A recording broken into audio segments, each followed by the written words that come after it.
Salut tout le monde, j'espère que vous allez bien. Donc aujourd'hui je vous retrouve en retard en fait, mais c'est pas grave. Donc en fait je pense que vous l'aurez vu au titre, donc aujourd'hui on va faire le en fait mon favori, mes favoris livres, coup de cœur, tout ce que tu veux de 2014. En fait j'en ai pas mal quand même. En fait je pourrais vraiment classer pratiquement tous les livres que j'ai lus en favori de ce moment, parce que moi je suis genre le mec à lire un livre, je l'adore, j'en commence un nouveau, je l'aime encore plus et tout. Enfin voilà, c'était super difficile, donc j'en ai choisi. Voilà, il y en a qu'un que j'ai un coup de cœur mais que je ne l'ai pas sur moi, c'est bon parce que c'était un CDI, mais je l'ai commandé déjà, il doit arriver demain en fait quand je filme ces vidéos. Donc voilà, donc je vous préviens tout de suite, les livres que j'ai présentés sont déjà pour la plupart très connus, et voilà, donc vous n'allez pas voir de très grandes innovations hein, comme niveau livre comme d'habitude, mais bon voilà, j'espère que la vidéo vous plaira et donc continuez à regarder. Donc le premier livre coup de cœur, donc c'est Si je reste de Gail Forman aux éditions Pocket Jeunesse. Alors en fait ce livre je pensais tout simplement pas l'aimer, en fait je pensais voir le livre, enfin le film avant et ensuite lire le livre, seulement parce que c'est des histoires un peu à l'eau de rose, enfin romance etc, ça m'attirait pas, je pense que c'était un bon pilier, enfin l'histoire était très bien pour un film mais pour un livre ça m'intéressait pas du tout, et je pense que voilà, si le film aurait pu, j'aurais lu le livre.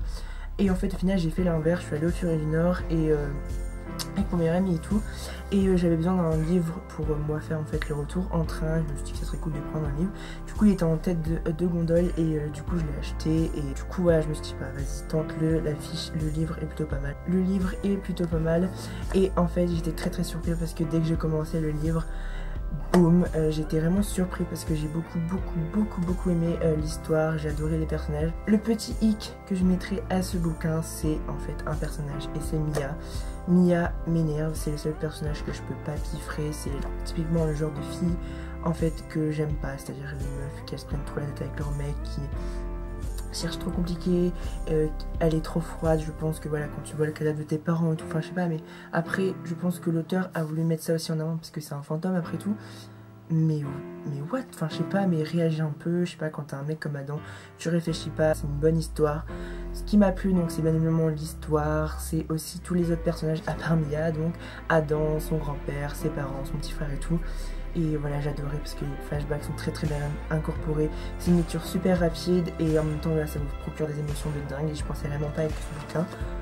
Donc Si je reste. Donc ensuite le livre suivant en fait, donc c'est L'histoire de noces Ed Vertige, le tome 1 de Sophie Jomain. Je pensais que tout le monde en fait adorait, c'était genre un effet de mode, et en fait je l'ai testé parce que tout le monde m'en disait que du bien et que tout le monde disait de tester. Je l'ai testé et au final j'étais très surpris parce qu'en fait souvent moi les livres français, je sais pas pourquoi, j'ai un peu peur, et en fait j'étais super surpris parce que l'histoire me plaît. C'est une histoire voilà assez belle, il y a pas mal d'action on va dire. L'histoire, le contexte, voilà, que ça se passe en Écosse, le personnage de Les est juste incroyable. Voilà, j'ai tout aimé, j'ai lu pareil très vite en 2 jours, c'était bâclé. Et voilà, je peux juste vous conseiller, que ce soit aux filles comme aux garçons. Ne croyez pas les gens quand ils disent ça ressemble trop à Twilight, machin. Juste voilà, forcément tout le monde recopie un peu, mais c'est pas du tout Twilight, et je peux juste te dire fonce. Il y a les éléments, il y a des bons personnages, une bonne histoire, une bonne intrigue, et j'ai vraiment hâte de lire le tome 2. Donc voilà. Donc ensuite, livre suivant, en fait ce serait plus la trilogie en elle-même, mais mon livre préféré de cette trilogie, donc c'est le tome 2 de Divergente. J'ai beaucoup aimé la trilogie, mais je la passerai pas dans mes favoris seulement parce que j'ai eu plus d'émotions dans certains autres bouquins. Je les ai tous lus, je les ai appréciés, mais c'est pas des coups de cœur sauf le 2. Pour moi, le préféré restera quand même le tome 2. J'ai bien aimé l'actrice qui était très sombre, très un peu dark et tout, enfin voilà, qui a peu confiance en elle, les masques qui tombent des gens, enfin voilà, genre Caleb, j'ai envie de le tuer maintenant que je le vois, je le déteste, enfin voilà. Et juste ce tome est super cool, il y a pas mal d'action, c'est pas mal warrior avec pas mal de guerre et tout, et juste ce tome 2 pour moi est le meilleur de la série, même si le 3 est très bien. Je sais que pas mal de monde ont détesté la fin, enfin n'ont pas aimé la fin, même si le pilote est très bien, mais enfin l'épilogue pardon est très bien, mais pour moi le meilleur de la trilogie reste quand même le tome 2, et j'ai vu la bande-annonce, je vous mettrai le lien de la bande-annonce où j'ai fait donc un trailer réaction, et en fait maintenant avec le recul je pense que en fait j'ai beaucoup d'attentes pour le film, et j'ai vu que voilà, ce côté un peu dark de Triss ne ressortait pas, en tout cas pour le moment, et voilà, donc c'est ce côté là que j'aime beaucoup dans ce livre et j'ai hâte de voir le film. J'espère qu'ils l'auront bien adapté de ce côté là. Donc voilà. Ensuite on continue avec le premier tome d'une trilogie, donc c'est la 5e vague de Ricky Ancy. Je vous en ai parlé, je l'ai beaucoup aimé. Pour moi voilà, pareil, ça c'est juste les histoires que j'aime en fait, c'est-à-dire avec des bons personnages, une bonne intrigue, beaucoup d'action. On a le point de vue de tout le monde, c'est ce que j'ai aimé, c'est très fluide, il y a pas mal pareil de flashbacks qui sont très bien incorporés, l'intrigue est juste super cool, voilà, c'est quand même des extraterrestres et de la science-fiction pure, je n'avais pas encore lu jusqu'à maintenant et j'ai adoré. J'ai moins aimé quand même le tome 2, même si voilà, enfin j'ai bien aimé mais j'attendais beaucoup plus du tome 2 et pour moi le tome 2 n'est pas un tome 2, c'est plus un tome intermédiaire, mais bref, je parlerai de ça prochainement dans une vidéo. Et la 5e vague reste un gros favori. Et voilà, donc pour moi, voilà, juste, je peux vous conseiller à tout le monde. Et en plus, le film sortira en 2016. Donc franchement, foncez pour ce livre si vous n'avez pas encore lu. Parce que, enfin voilà, c'est juste trop cool. Evan et Cassie sont juste trop cool. Et voilà. Donc maintenant, on va passer en fait aux livres que j'ai les plus aimés, mais vraiment aimés. Et que, voilà, que je porterai toujours dans mon cœur. On va dire que ce sera vraiment des favoris livres intemporel je pense. Donc c'est la trilogie Le Pacte de Jenny Han et Sibérie Viviane. Pour ceux qui regardent mes vidéos, je pense qu'ils seront pas très surpris parce que je ne parle que de ça dans mes vidéos. Mais voilà, c'est juste une trilogie de dingue. C'est les éléments que j'aime, c'est-à-dire des personnages cool, assez différents. C'est du contemporain, même si du contemporain ça me plaît pas trop, mais voilà, c'est-à-dire voilà, 3 filles, 3 meilleures amies qui ne se connaissaient pas et qui pouvaient pas se blairer avant. Clairement voilà, du contemporain avec une touche de paranormal, avec des garçons en même temps, un fil conducteur juste dingue. La fin des bouquins est juste oh my god, et il y a pas mal d'action, ça se vit super vite. Ce qui est bien, c'est pareil, on a le point de vue de chaque personnage. Et voilà, c'est ouf. Même si je pense que le tome 2 reste quand même le meilleur. Parce que franchement, la fin du tome 2, juste pour la fin du tome 2, lisez-le, c'est ouf. J'ai beaucoup attendu le tome 3 et j'ai vraiment pas été déçue.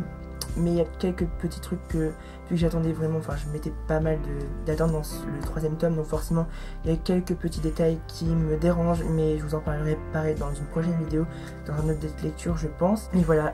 En somme, je pense que si je vais regarder juste une trilogie contemporaine, on va dire, ça serait celle-ci. Et j'ai vraiment hâte en fait de commencer la trilogie Mara d'ailleurs.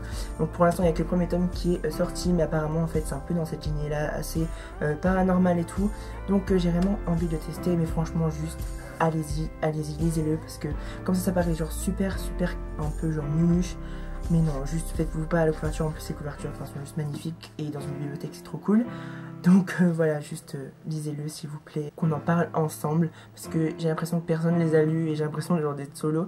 Mais en même temps c'est cool en fait, en même temps c'est cool genre de savoir que des livres que t'aimes, enfin il n'y a que toi qui les connaisses. Je sais pas si vous connaissez un peu ce sentiment. Mais bref, donc ouais. Donc ensuite on continue avec une...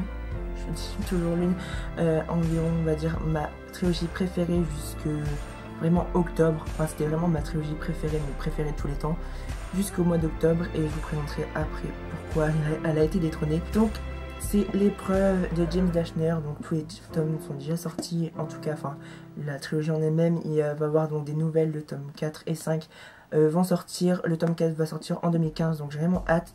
Mais pour l'instant voilà, on va dire la trilogie.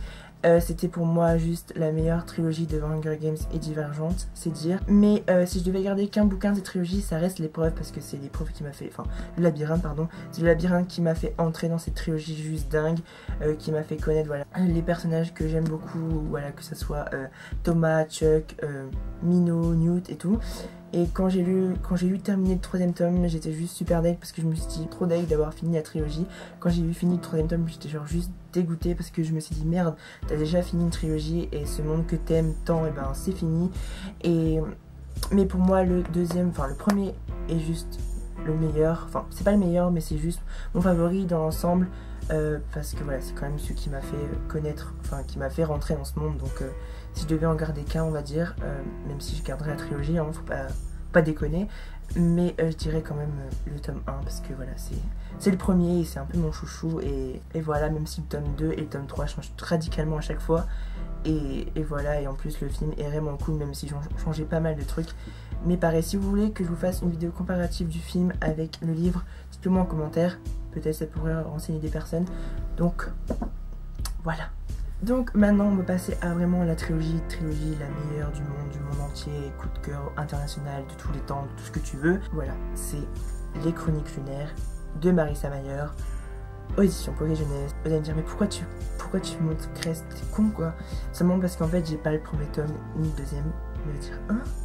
Non, je les ai lus, hein, rassurez-vous, sinon je mettrais pas ça là, mais en fait je les ai empruntés à mon CDI et donc j'ai dû les rendre, mais je vais les acheter, je vais les commander après. Enfin donc je vais commander du coup les deuxièmes tomes avec l'argent que j'ai eu à Noël, mais bon voilà, du coup pour l'instant j'ai que le troisième tome à vous présenter, mais voilà, juste la chronique, enfin les Chroniques lunaires, la saga, cette saga, parce qu'en plus il y a encore 2 tomes qui vont sortir cette année avec le point de vue de Levana, donc la reine, et Winter qui est une nouvelle, enfin qui est Blanche-Neige en gros. Donc pour ceux qui ne connaîtraient pas les Chroniques lunaires, en fait donc c'est une réécriture de contes, donc les contes Cendrillon, Petit Chaperon Rouge, Réponse et la Blanche-Neige, ouais Blanche-Neige. En fait donc c'est une version, je pense que c'est très bien résumé dans le tome 1, c'est marqué que c'est le légal de Star Wars version conte, c'est totalement ça.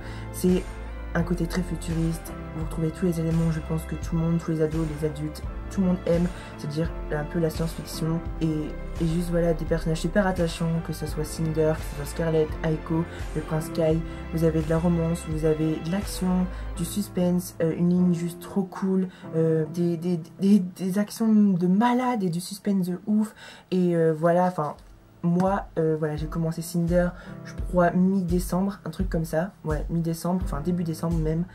Et clairement voilà j'ai lu les 3 livres d'affilée parce que je pouvais pas attendre et à chaque fois je disais je veux plus, je veux plus, je veux plus. Et là j'ai terminé Crest et je suis dégoûtée parce que je sais qu'il n'y a rien après et ça me saoule. Donc du coup j'ai été même à un point de lire la petite nouvelle en fait, un genre d'extrait de le point de vue en fait de Aiko qui est en fait le petit robot, enfin, bref. En anglais. T'imagines le gars jusqu'où il va, quoi. Bref. Donc ouais, je dirais les Chroniques lunaires, ça a été un grand coup de cœur, je m'attendais vraiment pas à aimer cette saga. Quand j'ai commencé Cinder, les premières pages j'étais là, mais c'est quoi ce bordel? C'est pas possible, je vais pas aimer. Et j'ai franchement, les 50 premières pages j'étais là, oh my god, mais pourquoi tout le monde dit tant de trucs de ce livre? C'est pas possible, c'est n'importe quoi. What? Mais franchement, non, juste, je retire mes mots, j'aime cette saga du monde. De tout ce que tu veux, c'est juste dingue. Et si j'aurais vraiment un seul livre, une trilogie à vous conseiller, si je devais que vous conseiller juste une trilogie que vous devez lire là dans l'instant, c'est ça, forcément celle-ci. Si vous ne l'avez pas encore lu, allez en librairie, je sais pas, achetez-les en e-book, j'en sais rien, mais débrouillez-vous, franchement il faut vraiment que vous les ayez lus. Waouh, franchement j'étais vraiment bluffée et je m'attendais vraiment pas à les aimer, et pourtant c'est quand même une grosse brique, hein. Crest il fait genre moins 600 pages et je l'ai lu en 3 jours. Donc je sais que ça paraît beaucoup, 3 jours en fait au final, 3-4 jours maintenant, donc voilà, et j'ai trop hâte que le 4e tome sorte, même si c'est le mois d'avril, donc voilà. Donc j'espère que cette vidéo vous aura plu, n'hésitez pas à me dire en commentaire quel a été votre livre coup de cœur de cette année 2014. N'hésitez pas à me dire si toi aussi tu as lu l'un de ces livres ou l'un de ces livres qui vous tente le plus, on va dire. J'espère, enfin je sais pas quand je vais passer cette vidéo en fait, donc voilà. Mais donc si vous regardez cette vidéo et que 2015 est déjà arrivé, je vous souhaite une bonne année, une bonne santé, tout ce que tu veux, que tu réussisses tes examens, que tu, je sais pas, tout ce que tu veux, je te le souhaite de tout mon cœur. Encore merci de me suivre dans mes vidéos et donc je vous retrouve très prochainement pour une nouvelle vidéo, peut-être demain, je sais pas quand vous allez voir cette vidéo, mais bref, donc je vous retrouve très prochainement dans une vidéo. Ciao.